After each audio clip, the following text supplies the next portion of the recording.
Welcome back to JML Recording, your favorite audio engineering and music production YouTube channel. I am JML and this is JML Recording Studios. Make sure to check us out at jmlrecording.com. Today we're finally doing a recording studio tour. Been getting a lot of questions about that, and I'm super excited to show you all the new gear we got up in here today. Everything from U67s and 47s to the iconic 1967 C24 by AKG that I got up in here. We've got a Matrix 12. We've got all new soft synth I can't wait to show you. And do I have a console anymore? No. We have traded it up for the Crayon Box. 16 channels of my favorite racked consoles of all time. Electrodyne, Helios, Quad 8, Sphere, Neve, Neumann, Neotech, Studer, Otari, the best of the best, and I can't wait to share it with you, so stick around, check it out. So come on over here and take a look.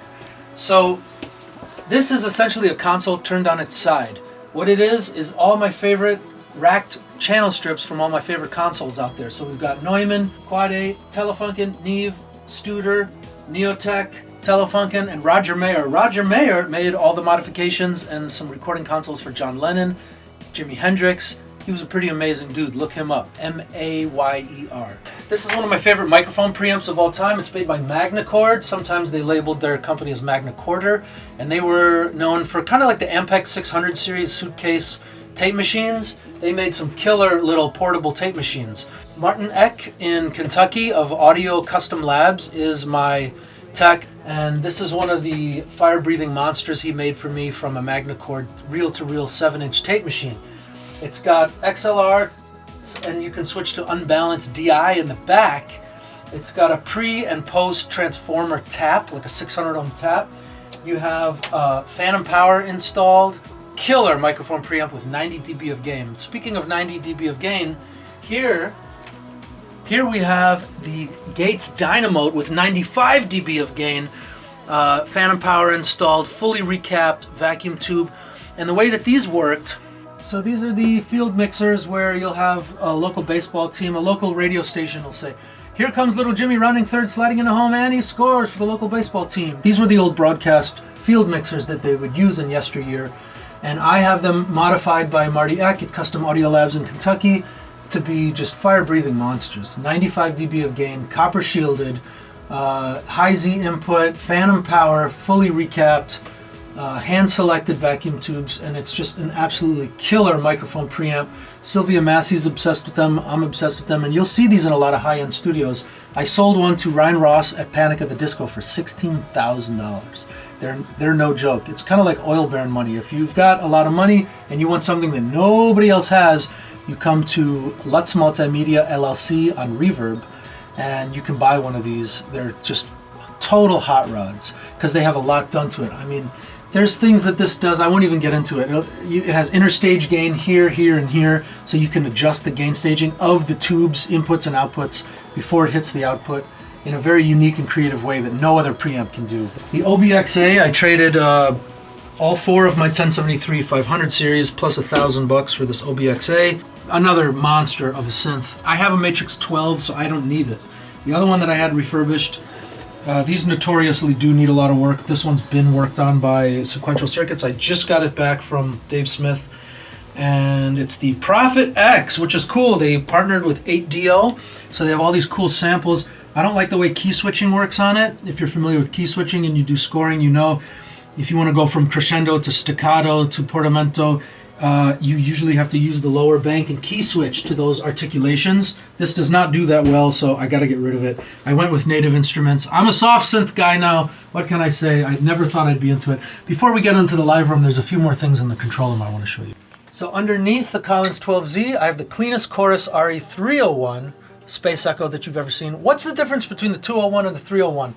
Basically, the chorus switch and sound on sound gives you about 2.5 minutes of looping. So this is one of the original loop pedals ever made. You'll see guys on stage with this in the 70s that were using this as a loop pedal, and it has a chorus effect. Other than that, it's just a 201 with those two at... Whoa. Then we have the RGE, which is a stereo federal compressor by Retrograde Equipment.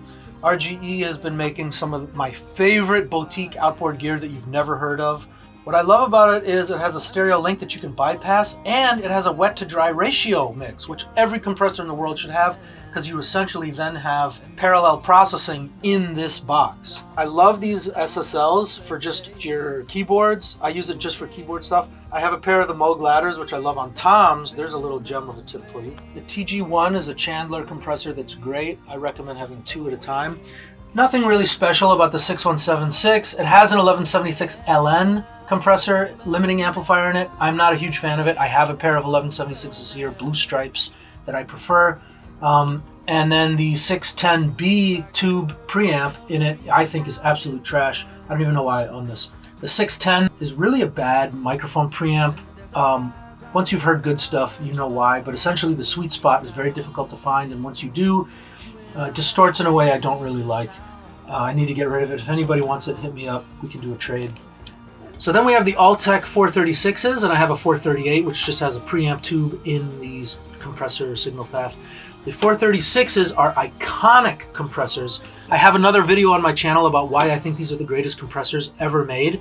And essentially, EMI flew over to America to see what we were doing, and they saw that we had these Altecs. They couldn't really, at the time, they couldn't afford the Fairchild 660s and 670s, so they took these 436s, and the genius, brilliant techs, engineers at EMI turned these into RS-124s, which is a whole nother world I won't get into. There's a legendary mystique behind these, and every studio I've ever been to has a pair of these set in a very special place aside from all their other gear. And they live on my mix bus, and they live on most engineers' mix bus as the greatest mix bus compressors ever made. They're very expensive though. The DBX 162, killer pair of compressors. These are really cool. The CBS Automax, CBS made a lot of really interesting automatic level control compressors and limiters that people have modified. So all these parameters, these knobs you see here, I had modified in Sweden by a brilliant tech. Best snare compressor you'll ever hear in your life. Next up is our Neve 33609C. This is a vintage early 80s edition. It's not the metal knob, but it is the plastic knob. The only difference is being that these don't have the original Mariner transformers in it, but it's still an incredible compressor. It's actually not my go-to. One of my favorite EQs of all time, the Bax EQ.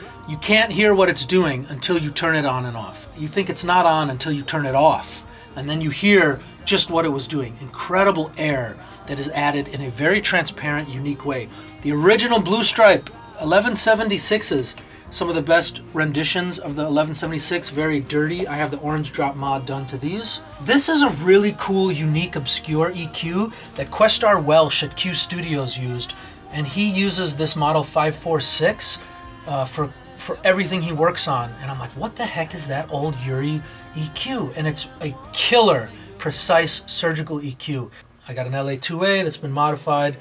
Dolby 361 stereo, known as the 362. It is a stereo application. It's a 2 Dolby 361s in a box, aptly named the 362. Check out my other video on my channel about how this is a desert island piece of gear. Everybody needs a Dolby vocal stressor in their studio. Whether you're a synth guy, you're mixing live bands, or you're just doing vocals, this is a must-have piece of gear. The only reason I would ever use TRS is if it's Neutrik. Every other brand doesn't have good, strong connectivity, and the TRS jacks in the back fall out. That's why people like the Bantam and the TT patch bays, because they're hardwired. These are not, but they're also very secure and reliable. I love the Neutrik patch bays. I then have a Tube Tech, which was modified in Switzerland by a buddy of mine who did my CBS Volumax and Automaxes. And these also have stepped control, which is really amazing. I then had it further modified by Roger Deller at Electric Lady. Then behind my Waldorf Iridium here, I have a Pultec custom-made grinder Pultec stereo EQ, which is a killer EQ. I had it modified with L-Core transformers, and it is a beast. I love to use the Waldorf Iridium on scoring, so I've been using this a lot lately. It's been sitting up in the front. I use Amphion 118s. I gotta upgrade. I mean, I don't really have anything good to say about them. Yamaha NS10s, I don't have a lot good to say about them either. The Distressor EL8X, this has the British mod with the British mode 1-to-1 opto at level 10. These particular distressors are serial 1 and 2, and I got them from the owner of Empirical Labs. Came to my studio and we barter traded for these. Stam Audio, I don't like their business practice, and I don't like the company, what they do, how they take your money to pre-order and they don't have product in stock. Caused a lot of problems for his company, but he makes good product. So the SA4000 is the SSL 4000 bus, the console bus clone that I keep in my rack at all time. I'm currently using an Apollo X16. The X converters are the first converters I've ever heard that sound like prisms. They sound like the high-end stuff that you hear when I was cutting my teeth at Electric Lady and Power Plant. These are killer converters, but I'm about to upgrade. The only reason I have an Apollo Twin here is for volume control and talkback and to switch to my alts from my mains. I think that's great for part 1. Stick around, jump into part 2 right now, right here on this channel at JML Recording.